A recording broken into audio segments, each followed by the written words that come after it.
Gerai edisi ke-6 berarakan bot berhias Magic of the Night 2016 dibuka malam tadi di Putrajaya dengan menampilkan 14 bot dari berbagai negeri dan agensi termasuk negeri Johor.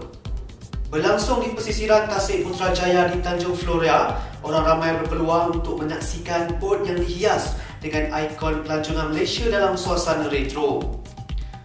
Orang ramai juga berpeluang untuk mengundi bot berhias kegemaran anda bagi kategori bot berhias paling popular. Undian kini dibuka sehingga 4 Jun dan maklumat lanjut boleh didapati di laman Facebook Kementerian Pelancongan dan Kebudayaan Malaysia.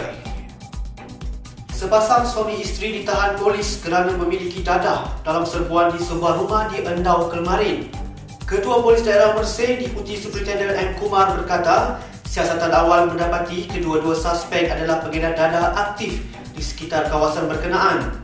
Hasil serbuan, polis menemui 8 paket plastik lusinan mengandungi dadah jenis heroin seberat 16.7 gram bernilai RM500 dan sepaket plastik lusinan mengandungi 13 tiub dadah jenis syabu seberat 15.33 gram bernilai RM3,000.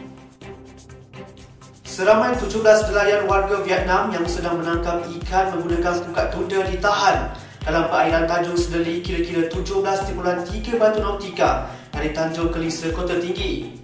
Ketua Unit Perlindungan Sumber Jabatan Perikanan Negeri Yusni Muhammad Yusof berkata, mereka yang ditahan termasuk seorang tekong berusia antara 24 dan 55 tahun.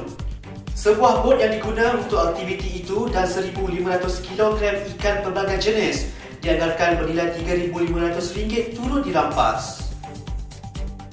Anugerah Pemain Terbaik Bulanan Persatuan Bola Sepak Profesional Malaysia untuk bulan April 2016 adalah testimoni betapa jauhnya Juan Martin Lucero telah meninggalkan prestasi bulan Februari dan Mac beliau.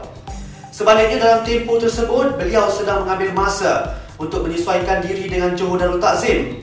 Saksikan rakaman beberapa aksi terbaik Juan Martin Lucero sepanjang April 2016.